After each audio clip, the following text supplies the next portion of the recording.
one interconnected ocean, a vast blue expanse critical to life on Earth. And there's no better animal to represent the story of the ocean with all its splendor and uncertainty than the killer whale, or as it's scientifically known, the Orcas orca. The orca lives in every corner of the ocean, from the Arctic to the Atlantic, the Southern to the Indian, to the mighty Pacific and beyond.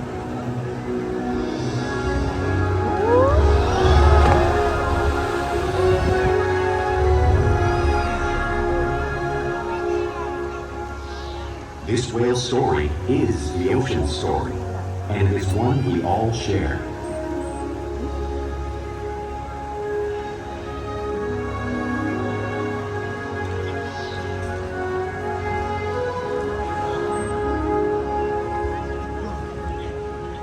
Welcome to Seaworld's Orca Encounter. My name is Ella, and I'm so honored to introduce you to this intriguing and majestic animal.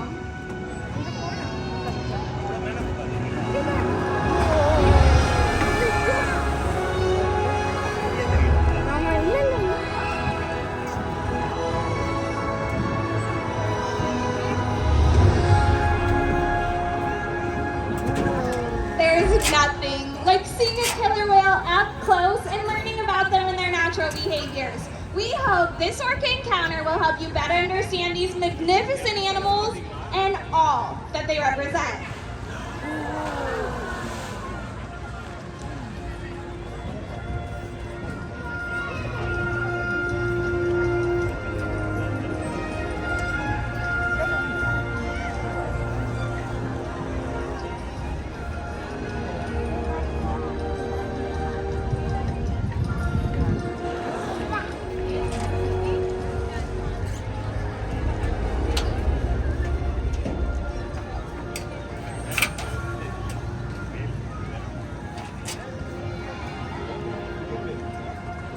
While they are found in every ocean, orcas living off the coast of Iceland are quite different than those near Costa Rica.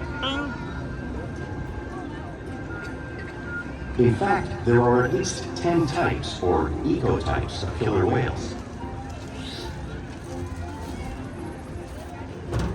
An ecotype describes the differences between killer whale size, physical form, prey, social structure, and habitat. As you can see, the differences are subtle, but noticeable when compared side by side. Orcas are adapted perfectly to their environments. And even the whale's black and white coloration has a purpose. It camouflages the outline of their bodies in the water, making it easier for them to surprise and catch their prey.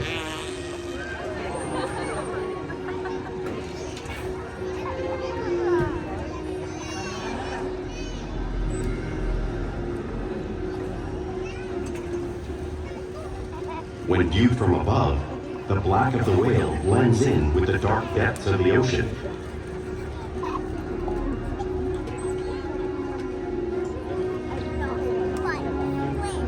When viewed from below, the orca's white bellies match the brighter surface of the water, blending with the light above, giving them the perfect camouflage.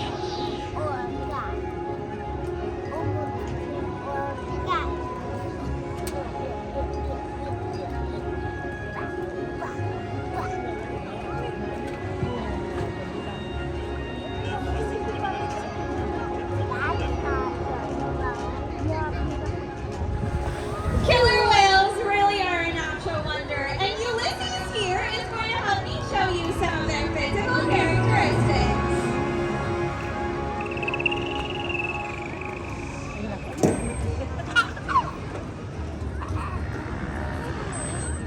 Their blowholes are perfectly designed for getting a quick breath of air at the surface. Even the location of their eyes works to their advantage. It looks like their eyes are in that white patch, but that's a visual distraction. The eyes are actually in the black area in front of the white patch, camouflaged from dashing prey. The fin on the back of the whale is called a dorsal fin, which helps stabilize orcas when they swim and helps them regulate their body temperature. Those dorsal fins have no muscles or bones inside, so sometimes that's you may start to see them bend over. The flippers on either side of the orca's body are called pectoral flippers and are mainly used for steering and stopping. Pectoral flippers have 5 bony digits inside them, just like the human hand.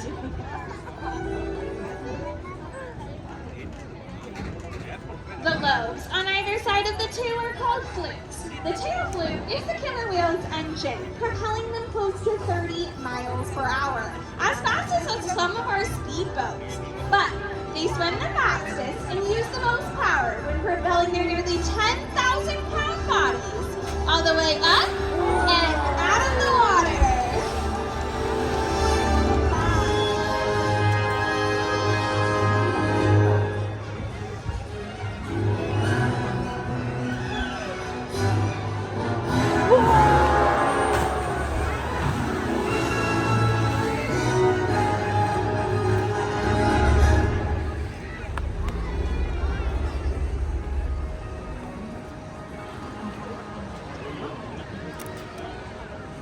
Killer whales are highly social animals with a well-defined social structure.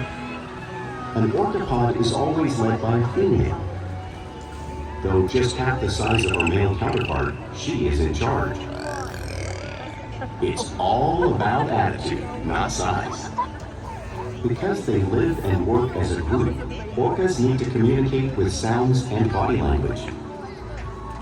Orcas use clicks for echolocation or navigation.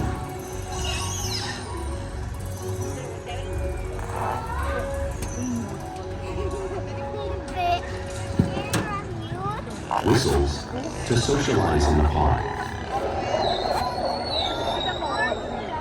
And calls for group coordination and hunting.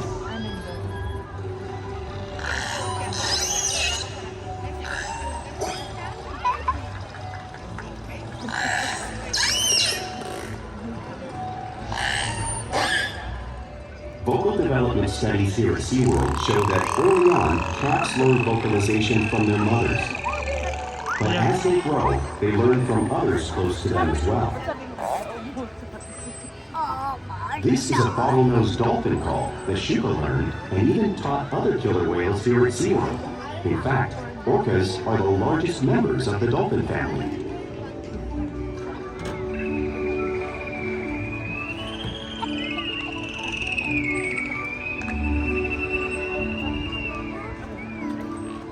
Whales here and in the wild use vocalization to communicate all the time.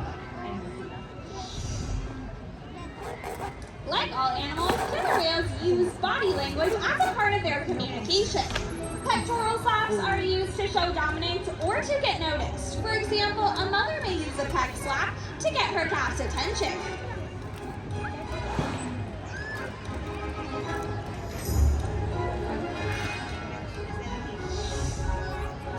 But if they really want to be heard, they breathe.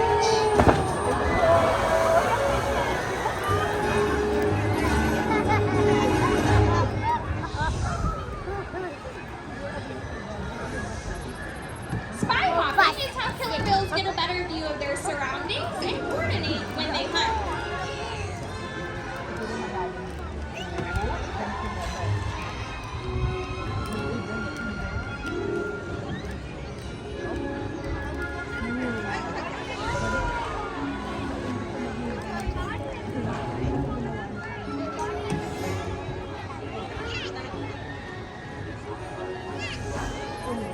Fluke slaps are another form of communication the killer whale uses in the wild.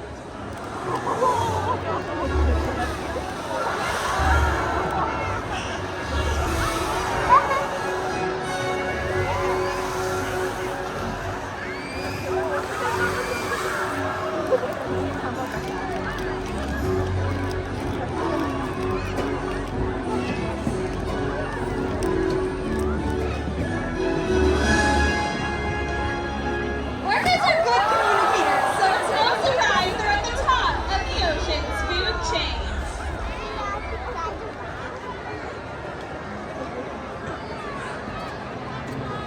Killer whales work together to rear their young, protect their fawn, and most importantly, pursue and catch their prey. Every day they cooperate to survive in the wild oceans of the world. The orca's hunting techniques are as varied as the whales themselves. Norwegian killer whales will signal herring, herding them together. The whales use sounds to coordinate with each other and to disorient the herring. With the fish confused and contained, the whales stun them with their powerful tail flukes, making for an easy meal.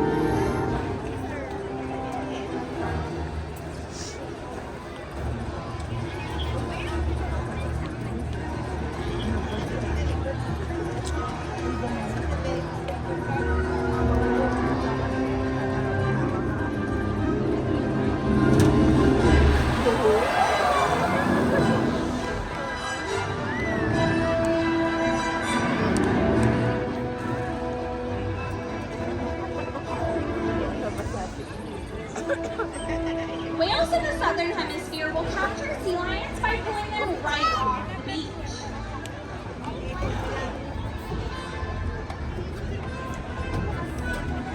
This is Ulysses showing you a very similar behavior in movement.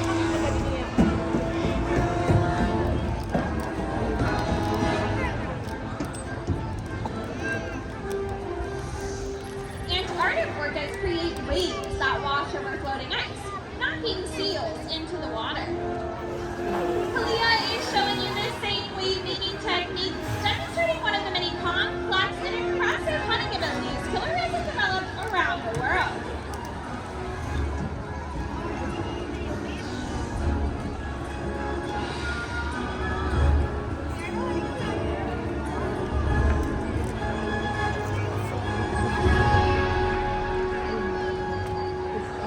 We always see these waves crashing in front of us, but you can't really imagine the amount of water displaced until you experience it firsthand.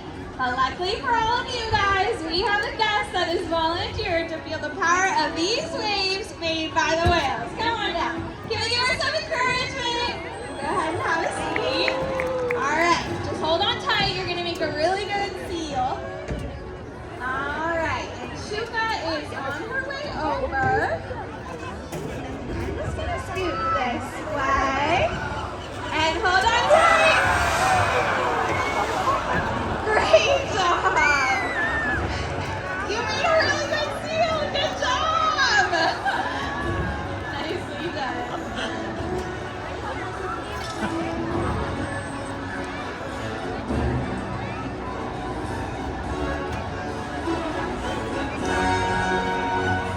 Because they live in every part of the ocean, it's no surprise that killer whales eat all types of prey, including other whales.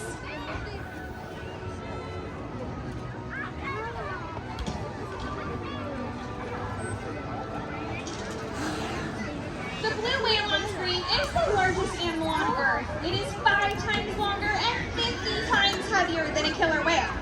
So how does a whale the size of Kalia, Ulysses, and Shuka prey on a whale that size out in the wild? It's all because orcas are the ultimate team player.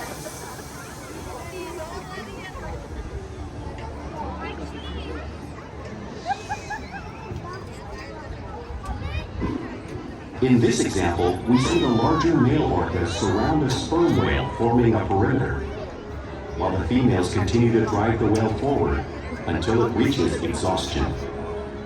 The calves then move in to join the adults in the group. Whatever their prey, killer whales always cooperate and hunt together, making them a highly successful predator.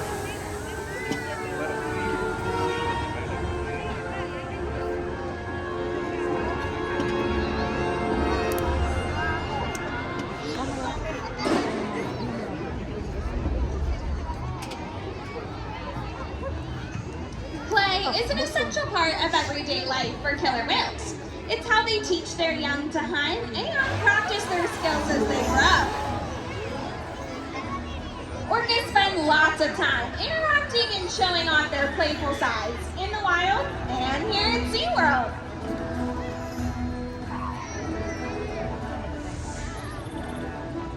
Porpoising is when an orca swims fast at the surface, breaking out of the water briefly.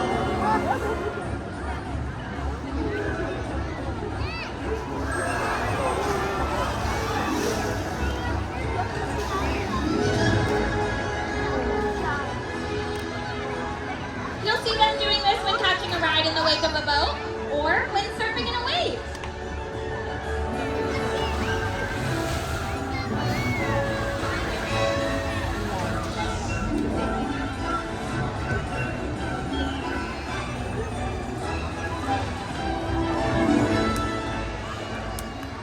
Orcas like to be touched and will rub their bellies on rocks when they can.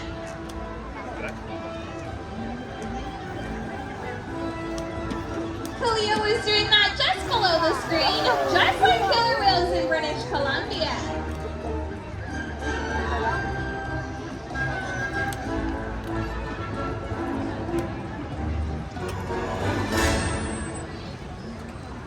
You'll also see whales imitate each other out in the wild.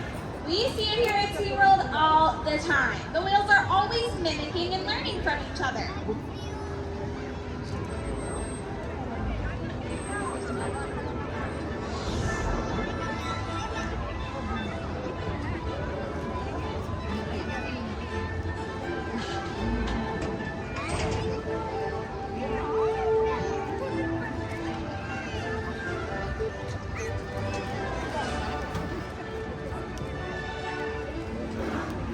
Playful behavior has a purpose. A tail whip is used in hunting to sun fish. But today, these orcas might just be stunning all of you.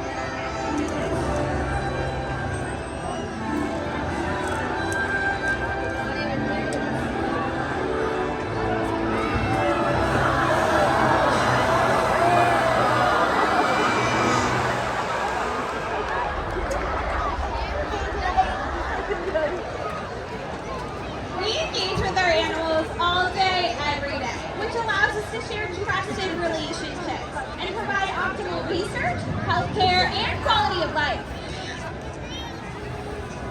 The whales here play an active role in their own health and well-being.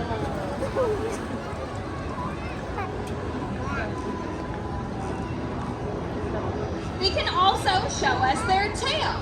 That can be really helpful when we need to take blood samples. Those tail flukes have major blood veins that run down them, and they can do a variety of other husbandry behaviors as well. They'll also slide out onto a scale so that we can monitor their weight, just like you see Orca doing up on the screen.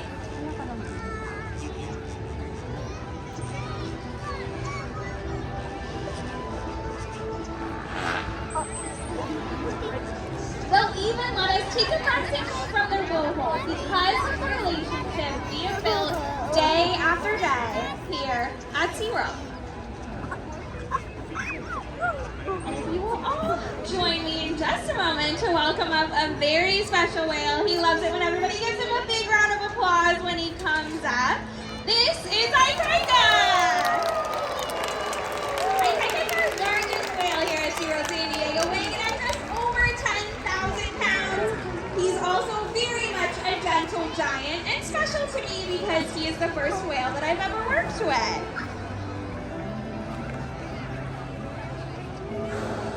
We encourage the whales every day to engage and learn new things to stimulate their minds. Diet, exercise, and of course, play help keep these whales in great shape. The whales here at SeaWorld have helped killer whales in the wild by participating in many research studies. One ongoing study monitors the whale's heart rate and breathing to understand how marine noise pollution from ship engines and other sources affect wild populations. In another study, scientists from NOAA, the National Oceanic and Atmospheric Administration, took measurements of the killer whales living here, including pregnant whales. By comparing these measurements with drone footage of killer whales in the wild, scientists are able to monitor the wild population's nutritional and reproductive states. Other research has been done here at Seaworld on the mother whale's milk composition. This research will help create an effective model to understand how toxins in the ocean impact wild killer whales and their milk supply. What we learn from the whales in our care every day is actively helping whales in the wild survive. And just by being here today, you've supported our rescue, research, and conservation efforts all around the world. If we work together, like the killer whale, we can protect the future of the Orcas orca and this beautiful planet that we all share.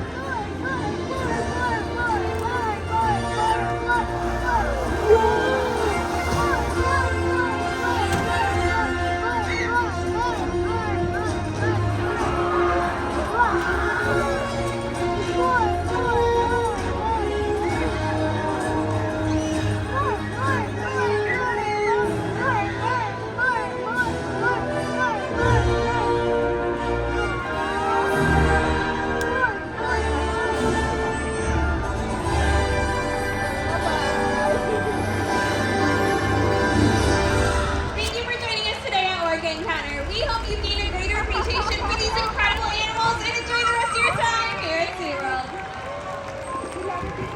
SeaWorld.